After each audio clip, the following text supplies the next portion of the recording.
TV 24 news ವಾಹಿನಿಗೆ ಸ್ವಾಗತ.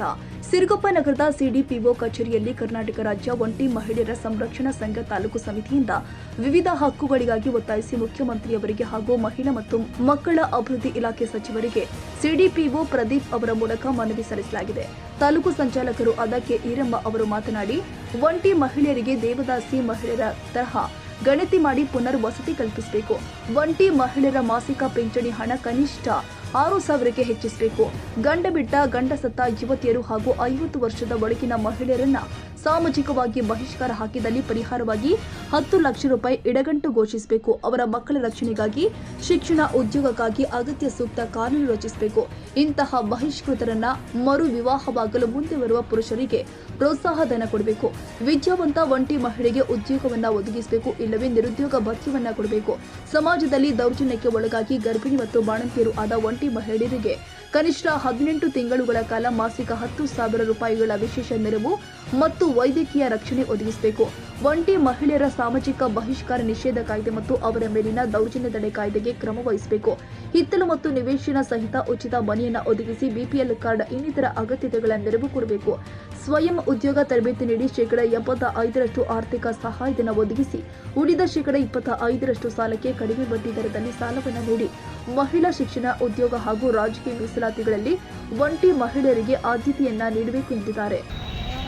ಮಹಿಳೆಯರ ಸಂರಕ್ಷಣಾ ಘಟಕ ಸಿರುಗುಪ್ಪ ತಾಲೂಕು ಸಮಿತಿ ಇವರಿಗೆ ಸನ್ಮಾನ್ಯ ಮುಖ್ಯಮಂತ್ರಿಗಳು ಸಿದ್ದರಾಮಯ್ಯನವರು, ಮುಖ್ಯಮಂತ್ರಿಗಳು, ಕರ್ನಾಟಕ ರಾಜ್ಯ ಸರ್ಕಾರ, ಬೆಂಗಳೂರು, ಮಾನ್ಯ ಶ್ರೀಮತಿ ಲಕ್ಷ್ಮೀ ಹೆಬ್ಬಾಳ್ಕರ್ ಸಚಿವರು, ಮಹಿಳಾ ಮತ್ತು ಮಕ್ಕಳ ಅಭಿವೃದ್ಧಿ ಇಲಾಖೆ, ಕರ್ನಾಟಕ ಸರ್ಕಾರ, ವಿಧಾನಸೌಧ, ಬೆಂಗಳೂರು, ಮಾನ್ಯ ಮಹಿಳಾ ಮತ್ತು ಮಕ್ಕಳ ಅಭಿವೃದ್ಧಿ ಇಲಾಖೆ ಸಿರುಗುಪ್ಪ ಇವರ ದ್ವಾರ ವಿಷಯ ಸಾಮಾಜಿಕ ಬಹಿಷ್ಕಾರಕ್ಕೊಳಗಾದ ಒಂಟಿ ಮಹಿಳೆಯರ ಪುನರ್ವಸತಿ ಹಾಗೂ ಸಂರಕ್ಷಣಾ ಕ್ರಮ ವಹಿಸುವಂತೆ ಕುರಿತು ಬಿಟ್ಟ ಹಾಗೂ ಸತ್ತ ಯುವತಿಯರು ಹಾಗೂ 50 ವರ್ಷದ ಒಳಗಿನ ಮಹಿಳೆಯರ ಸಾಮಾಜಿಕ ಬಹಿಷ್ಕಾರದ ಪರವಾಗಿ ಪರಿಹಾರವಾಗಿ 10 ಲಕ್ಷ ರೂಪಾಯಿ ಇಡುಗಂಟು ಘೋಷಿಸಬೇಕು. ಇಂತಹ ಬಹಿಷ್ಕೃತರನ್ನು ಮರುವಿವಾಹವಾಗಲು ಮುಂದೆ ಬರುವ ಪುರುಷರಿಗೆ ಪ್ರೋತ್ಸಾಹ ಧನ ನೀಡಬೇಕು. ವಿದ್ಯಾವಂತ ಮಹಿಳೆಯರಿಗೆ ಉದ್ಯೋಗ ಒದಗಿಸಿ, ಇಲ್ಲವೇ ನಿರುದ್ಯೋಗ ಭತ್ಯೆ ಮಾಸಿಕ 10,000 ರೂಪಾಯಿ ಕೊಡಬೇಕು.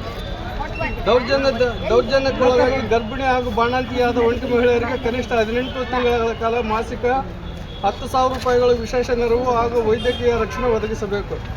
ಒಂಟಿ ಮಹಿಳೆಯರು, ಗಂಡ ಸತ್ತ 4 ಹಾಗೂ ಬಿಟ್ಟ ಮಹಿಳೆಯರು ಹಾಗೂ ಅವರ ಮಕ್ಕಳ ರಕ್ಷಣೆಗೆ ಸೂಕ್ತ ಕಾನೂನು ರಚಿಸಿ ಮಕ್ಕಳ ಶಿಕ್ಷಣ ಹಾಗೂ ಉದ್ಯೋಗಕ್ಕಾಗಿ ಅಗತ್ಯ ನೆರವು ನೀಡಿರಿ. ಒಂಟಿ ಮಹಿಳೆಯರ ಸಾಮಾಜಿಕ ಬಹಿಷ್ಕಾರ ನಿಷೇಧ ಕಾಯ್ದೆಯನ್ನು ಹಾಗೂ ಅವರ ಮೇಲಿನ ದೌರ್ಜನ್ಯ ತಡೆ ಕಾಯ್ದೆಯನ್ನು ಕ್ರಮವಹಿಸಬೇಕು. ಹಿತ್ತಲು ಹಾಗೂ ನಿವೇಶನ ಸಹಿತ ಉಚಿತ ಮನೆ ಒದಗಿಸಿರಿ. ಬಿಪಿಎಲ್ ರೇಷನ್ ಕಾರ್ಡು ಹಾಗೂ ಅದಕ್ಕೆ ಅಗತ್ಯ 14 ಸಾಮಾನುಗಳನ್ನು ಒದಗಿಸಬೇಕು. ಬಿ.ಆರ್. ಅಂಬೇಡ್ಕರ್ ಅಲ್ಲದೆ ಕಮ್ಯುನಿಸ್ಟ್ ನಾಯಕರು ಕೂಡ ನಡೆಸಿದ್ದಾರೆ. ನಮ್ಮಂತಹ ಒಂಟಿ ಮಹಿಳೆಯರು ರಕ್ಷಣೆಗೆ ನಿಂತಿದ್ದಾರೆ. ಒಕ್ಕೂಟ ಹಾಗೂ ರಾಜ್ಯ ಸರ್ಕಾರಗಳು ಬಹುತೇಕ ಪುರುಷ ಪ್ರಧಾನ ಹಾಗೂ ಮೇಲ್ಜಾತಿ ಮತ್ತು ಮೇಲ್ವರ್ಗಗಳ ಪರವಾಗಿ ಕಾರ್ಯನಿರ್ವಹಿಸುವುದರಿಂದ ಲಿಂಗ ತಾರತಮ್ಯದ ಬದುಕಿನಿಂದ ಹೊರಬರಲು ಸಾಧ್ಯವಾಗಲಿಲ್ಲ. ಮಹಿಳಾ ಅಭಿವೃದ್ಧಿ ಮಹಿಳೆಯರ ಜನಸಂಖ್ಯೆ ಅನುಪಾತದ ಆಧಾರದಲ್ಲಿ ಬಜೆಟ್ಗಳಲ್ಲಿ ಅನುದಾನ ಒದಗಿಸುತ್ತಿಲ್ಲ. ಒಂಟಿ ಮಹಿಳೆಯರನ್ನು ದೇವದಾಸಿ ಪುನರ್ವಸತಿ ಮಾದರಿಯಲ್ಲಿ ದೇವದಾಸಿಯೇತರ ಒಂಟಿ ಮಹಿಳೆಯರನ್ನು ಪ್ರತ್ಯೇಕವಾಗಿ ಗುರುತಿಸಿ ಆದ್ಯತೆಯವರೆಗೆ ಪುನರ್ವಸತಿಗೆ ಕ್ರಮ ವಹಿಸಲು ಸರ್ಕಾರಗಳು ಅನುದಾನ ಒದಗಿಸುವಲ್ಲಿ ಈ ಲಿಂಗ ತಾರತಮ್ಯವನ್ನು ತಡೆಯಬೇಕಿದೆ ಮತ್ತು ಅದರಲ್ಲಿ ಮೊತ್ತವನ್ನು ನಮಗೆ ಮೀಸಲಿಡಬೇಕು. ಆದ್ದರಿಂದ ಆರ್ಥಿಕವಾಗಿ, ಸಾಮಾಜಿಕವಾಗಿ ಶೋಷಣೆಗೊಳಗಾದ ನಮ್ಮಗಳ ಈ ಕೆಳಕಂಡ ಹಕ್ಕೊತ್ತಾಯಗಳನ್ನು 2026-27 ಬಜೆಟ್ನಲ್ಲಿಯೇ ಪರಿಗಣಿಸಿ ನೆರವಾಗಲು ಮನವಿ ಮಾಡುವೆವು. ಇದೇ ವೇಳೆ ಕರ್ನಾಟಕ ರಾಜ್ಯ ಒಂಟಿ ಮಹಿಳೆಯರ ಸಂರಕ್ಷಣಾ ಸಂಘ ತಾಲೂಕು ಸಮಿತಿ ಸದಸ್ಯರು ಆದ ಹಂಪಮ್ಮ, ಅಂಬಮ್ಮ, ಈರಮ್ಮ, ಹೊನ್ನಮ್ಮ, ಗಂಗಮ್ಮ, ಲಕ್ಷ್ಮೀ, ಬಸಮ್ಮ, ಹುಲಿಗೆಮ್ಮ, ಸರೋಜ, ಮಾರೆಮ್ಮ ಸೇರಿ ಇನ್ನಿತರ ಒಂಟಿ ಮಹಿಳೆಯರು ಹಾಗೂ ಮುಖಂಡರು ಆದ ಎಚ್. ತಿಪ್ಪಯ್ಯ, ವಿ. ಮಾರುತಿ ಉಪಸ್ಥಿತರಿದ್ದರು. Honnurappa, Siruguppa, TV 24 news. ಕನ್ನಡಿಗರ ಮೆಚ್ಚಿನ ನಿಮ್ಮ ಟಿವಿ 24 ಕನ್ನಡ ನ್ಯೂಸ್ ವಾಹಿನಿ ಇದೀಗ ಟಿವಿಯಲ್ಲಿ ಲಭ್ಯ.